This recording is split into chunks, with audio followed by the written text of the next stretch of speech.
Okay, so this is the life-size Jamestown replica.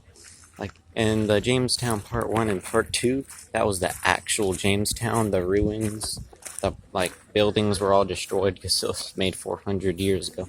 This is the life-size replica. This is what it would have looked like 400 years ago. This is like a life-size replica.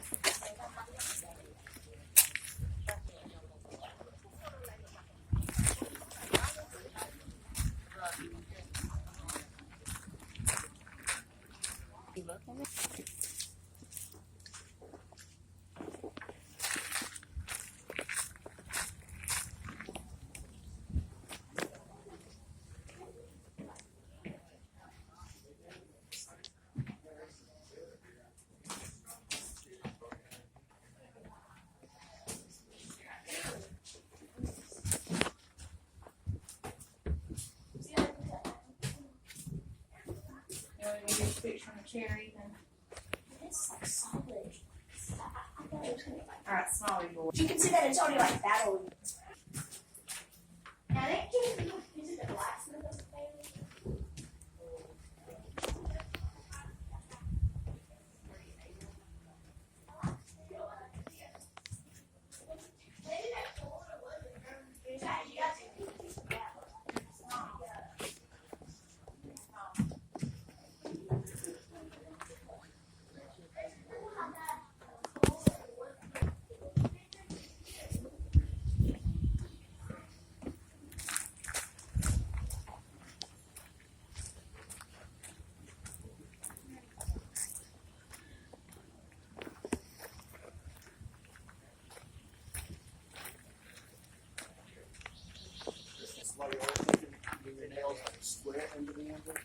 You don't take the metal to the back yet, and then you hit it with the hammer falling halfway.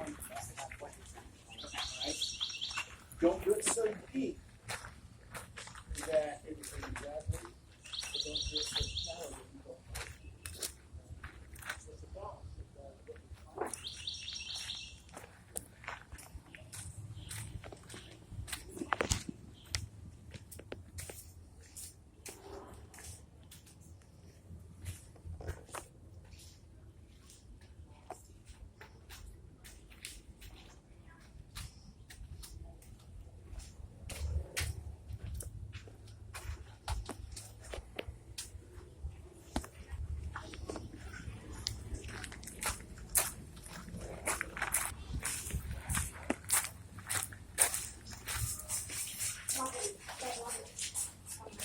I need a lady down here.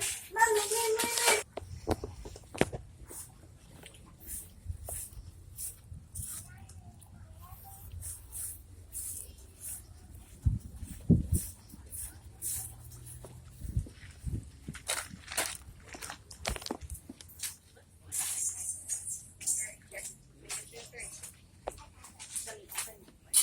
Welcome. How do you do?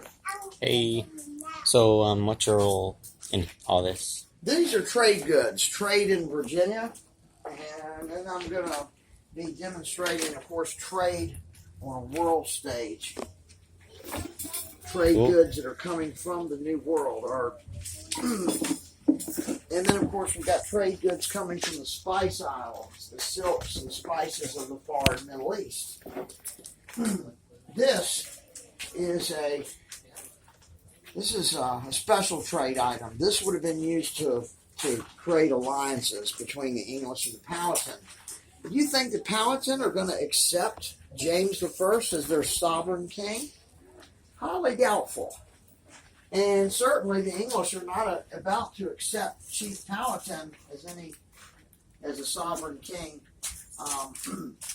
And so in there is conflict. Now, Samuel Argall will take a group of men clear north to meet with the great king of the Patawomac, or Potomac. Do we have any folks from around D.C. familiar with the Potomac River? The great king of the Potomac, and from him we obtained 400 bushels of corn in exchange for 9 pounds of copper, bunches of beads, knives, hatchets, axes, dozens of knives, all worth about 30 shillings English money. Now, this is the world in 1607. It hadn't changed a whole lot. Matter of fact, this map is quite accurate.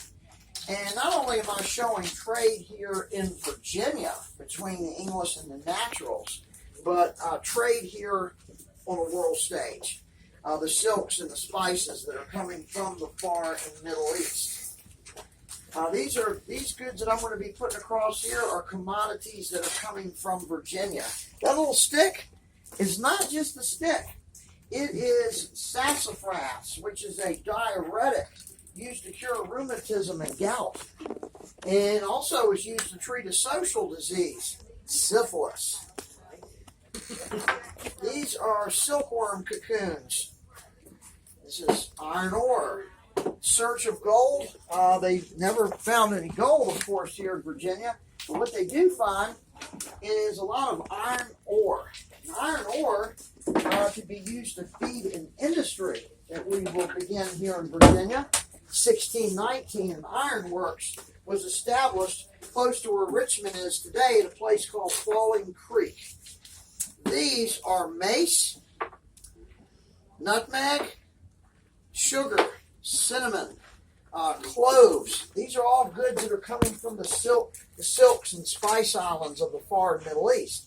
Turkey, we get peppercorn from Turkey. Now, the Spanish and the Portuguese are already actively involved in a spice trade. And the English, of course, want to profit from this spice trade. And if they could find an overland route through North America that would lead them to the China Sea, well, they would be able to benefit from this. And here on the table are all goods that would have been shipped from Virginia back to England. And these are goods that are coming from this region, the Far and Middle East. Luxury items, gold, a little bit of gold right there. Does that look like gold to you? No? It's gold. It's called iron pyrite or fool's gold. Feel free, folks, if you'd like to take a look at the map and any of the items here on the table. Just ask that you don't squeeze the silkworm cocoons, like don't squeeze the Charmin. Yeah, those are silkworm cocoons. Now, the English will attempt to produce silk here in Virginia. It was a trade or an industry that never really gets off the ground.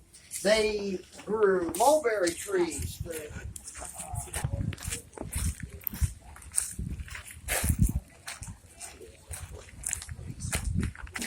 I certainly found this would be very handy when I was defending a recreated trench against recreated Spanish pikemen a couple of years ago. They hold a major reenactment of the 17th century battle over in the Western Netherlands 2 years, or every 2 years, and I got a chance to go to that one last time. It's amazing what you can do when properly motivated with a short hanger and a small blackboard. You know, big habit doesn't pike me coming at you. Short memory points is pretty good motivation. Anyway, probably about time to go on to the street and finish off this thing. If folks would like to see that, I'll be right out there. Yeah. Oh, yeah. Well, thank you. Yeah, that's fine. Thank you. The folks, I'm going to draw a corner. Right there. Close up the building. On the ground. Here, what are these here? Oh, those are the whole thing is called a bandolier for those tubes. Ones I got from one shot. Oh, okay. Yeah, today for safety reasons, we're using different cartridges, but that has a lot to do with safety, predictability, how much powder we're putting in, all kinds of information into it. Having wanting to get good pressure against the powder. But 400 years ago, most typically, a musketeer was going to be loaded from these. And I'll explain that during the demonstration. Okay.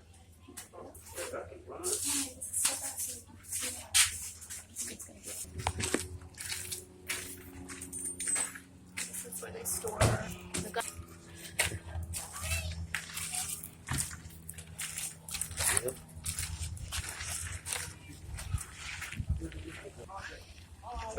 must have been quicker. Now we had that going temporarily closed up. So let's wait a second.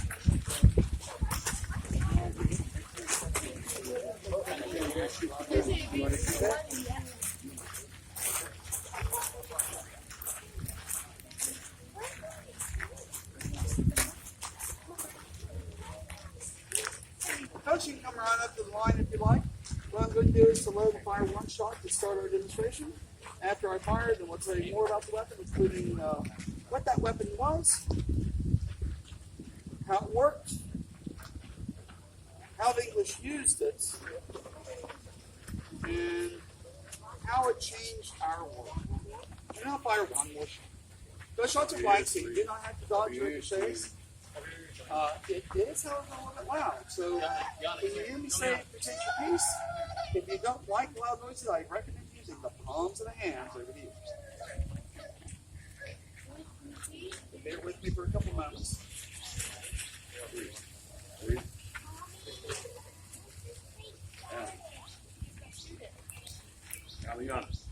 I'll cover my.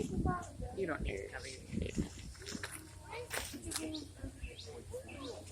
Yeah, it looks a little older than like the Revolutionary War. About 100 years older. It's like bigger and harder to control. Alright, folks. A little This is the different. point where it's going to get loud, so if you don't like loud, obnoxious noises, hands over ears. First head! Haste! James! Fire! It's not that loud. And welcome to our demonstration. All right. My name's Sherry Vaughn. You can take me in here at our recreated board of King James. Folks, you can't hear us way back there. Come on. That was the announcement shot. That's just the beginning of the demo. So, what I'd like to do, in fact, is pass around the one thing, more than anything else, makes this weapon a musket. Contrary to popular belief, the word musket did not mean any old-time firearm. Yeah. I won't bite, I promise. The word musket has always and only meant a military muzzle-loading firearm firing a heavy caliber ball, initially designed to punch through armor about 100 yards out. At that time in history, between 1560 and 1600, actually 1700, the bullet started at about 75 caliber and went up. Wow. 12th of a pound. Anything lighter, they couldn't get it through that armor at that 100 yards. So, So, I'm sorry? you want Oh, No, musket. Musket. to see how heavy? Musket by definition, Heavy. 75 caliber or larger. Punch through armor, 100 yards. Why did they? I'm going to go sit down.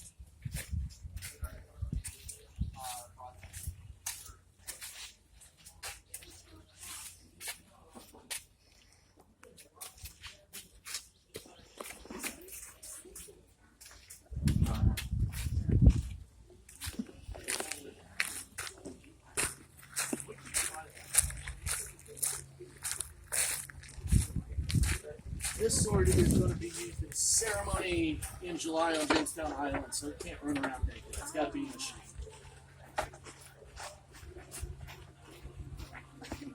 Fair's what it did. So, hey. So you're making swords? nope, making a scabbard. Just like the Virginia Company, we pretty much buy all of our swords.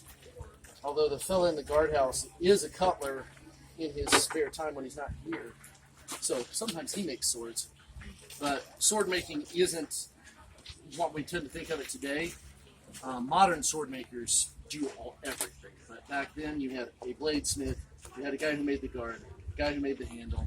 If it's wire wrapped, you had guys who made the wire. It might be somebody else who specializes in putting the wire on. Guilds control everything. The best way to think of them is each trade as an assembly line operation. The tanner is the first part of an assembly line for leather, and then it goes to a dyer, and then it goes to the maker of whatever it is, and then it goes to whoever has to do the next fancy work on it. That chest would be built by a carpenter or a joiner. That kind of simple chest would probably be a carpenter. But that carving, that's got to go to a carver. So there's at least 2 different trades involved in that chest, not counting the people who go out in the woods and cut it. And you've got sawyers who make the boards. So everything is interconnected. And we tend to think of globalism and all kinds of modern processes. You know, Henry Ford invented the assembly line. No. He invented the assembly line with all the processes under one roof. That's what he did. He invented the timed assembly line. But the assembly line system dates back to before Rome, where he goes to this shop, and then to this shop, and then to this shop, and then to this shop. And even within those shops, you'll have specialties. Apprentices. An apprentice for his first year in a carpenter shop. I spend almost all day sharpening things, because it's going to take him about a year to get competent at sharpening all those tools. So much of his first year is going to be devoted to that. In a mail making shop, the woven kind of armor that you see in the guardhouse, apprentices are going to spend a lot of their first year pounding round wire into flat rings. That's all they get to do, because believe it or not, that's really hard. At least to do it right. And then it's going to go to the next guy up, and the next guy up, the next guy up, and every time it changes processes, it's going to somebody with a little bit more skill. And then, going back to the example of mail, then it'll finally get to the master of the shop. There's only one master in the shop. And he's not actually assembling the mail, but he also has to be able to tailor it. So the master mail maker has to be as much tailor as he is armor, because he's got to know where to put gussets. He's got to know where to put darts so that it fits. If you get it just wrong and it sits right against that knob on the back of your neck, I think Fred said it was a C7 vertebrae, your hands will go numb if you wear it for a while. So you've got to have a special little gusset right there just so your hands function in the heat of battle. There's a lot of little tiny things. And we don't think of this as an assembly line, but it very much is. Yeah, it looks, I can never tell. People sometimes see the gunshot and they're like, oh, that's all I came for. And they leave. Others are like, no, I want to see the whole thing. Never know. But if you haven't. So that was a reenactment of Jamestown. So all that was like it would have been about 400 years ago in 1607. Now I'm going to the boats, so where they would have landed here from England. So they just went from England to America, but you already know that. So these are the ships they would have used, and it's like pretty accurate. The British Empire.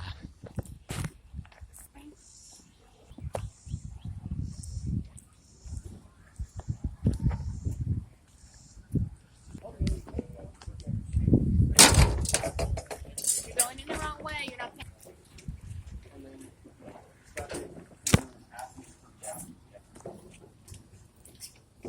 Hello there, folks. Hey. So, I'd like to welcome you all onto the Susan Constant. Carried 71 men and 120 tons of cargo.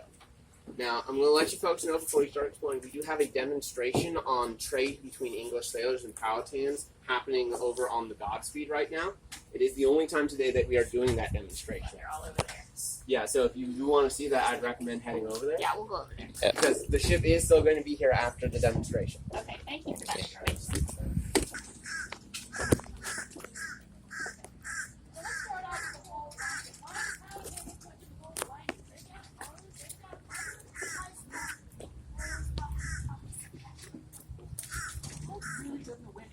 Wool is made out of a you don't have to.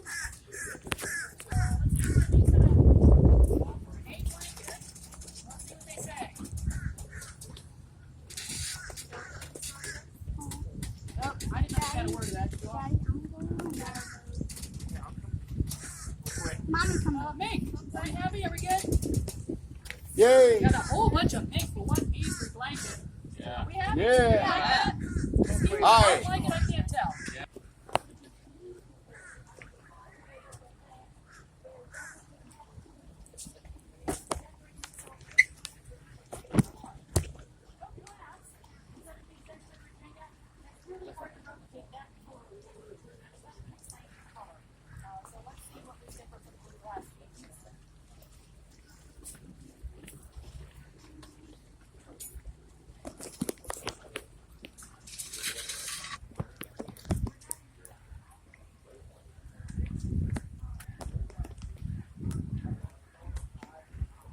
We just have to be on the deck, so no climbing into the rig.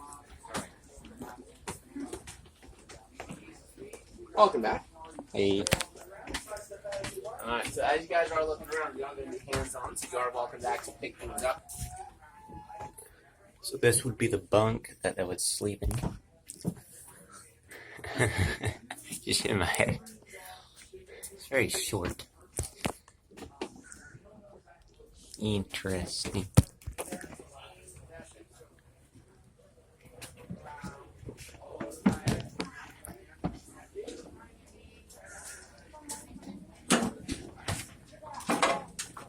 Welcome back.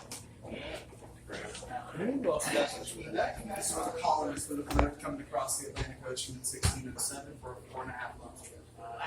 Get ready to explore and let me know if you have questions about what you're seeing. You thought 3 hours was long. Most people were an inch or two shorter than me. So they could walk around in here.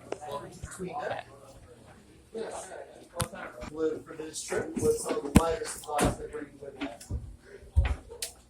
4 Englishmen and a few boys living in this space for 4.5 months.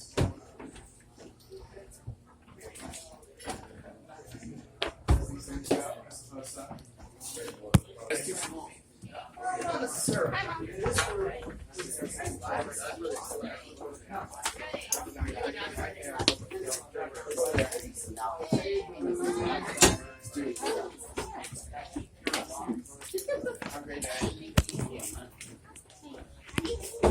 Can't get out. Well, we'll keep it tied up because we use that Life. valve for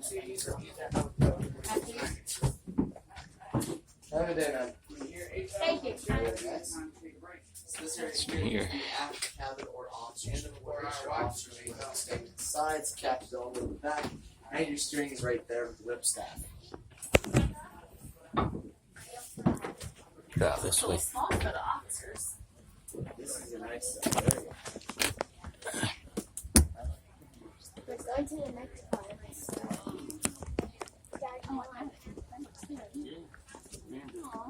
I like the one before it though. I just love that portrait mode on this phone. Oh, how you got to go upside the ship thing? Less moving in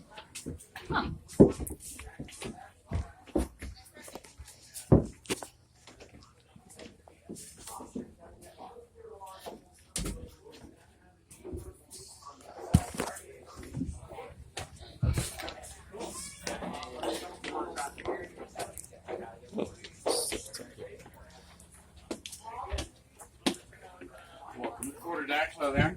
Hey. If you like giving orders, if you're the captain of the ship, this is the part of the ship you want to work on. Okay. So you're keeping track of navigation. You're keeping track of everything that's going on. The guy who's steering the ship is down underneath your feet. You got a magnetic compass up here, and you can tell him what direction you want him to steer. He's got a compass down there too. Cool. Got a couple of guns up here. These are Portuguese swivel guns. They are a breech-loading gun invented by the Portuguese before the time of Columbus.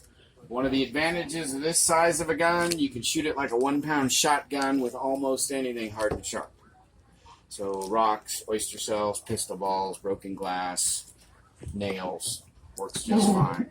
At about 100 yards distance, say a little bit further than, say, that beach right there, put in a handful of nails and boom, you got a shotgun blast that's going to get the attention of anybody who's trying to attack your ship. Pirates right there coming up the side of your ship, just aim right down at them. They call it a swivel gun because it's mounted on a big swivel. Rail gun when it's mounted on the rail of the ship. Cool. Quick to reload, versatile because you can use just about anything as ammunition. Anything hard and sharp. That's interesting. Didn't know there was such a weapon. It was new to me when I got here. I wasn't familiar with that size of a breech-loading gun from, well, the first modern breech-loading guns that I'm familiar with are, say, a Hotchkiss mountain gun and then really a howitzer. Yeah. Modern breech blocks. So the problem with this gun, no breech or no positive breech block.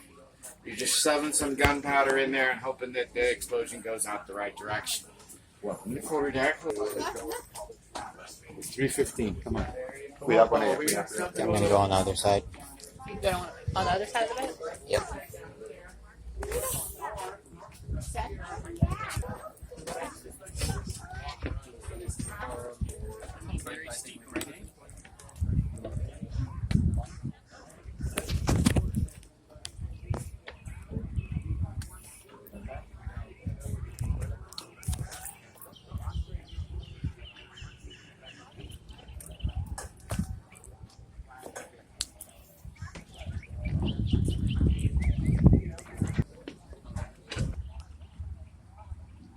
So that was the Jamestown reenactment over there. Just the town where they would have settled and lived. And that was the first American colony. That's where they would have just settled. That's why it's called Jamestown Settlement. And it's just where they would live and make the glorious American colonies. And that is how they got here on the ships. The glorious British Navy. Strongest in the world, best Navy. So that was the video, about almost 30 minutes long. Hope you enjoyed, and peace.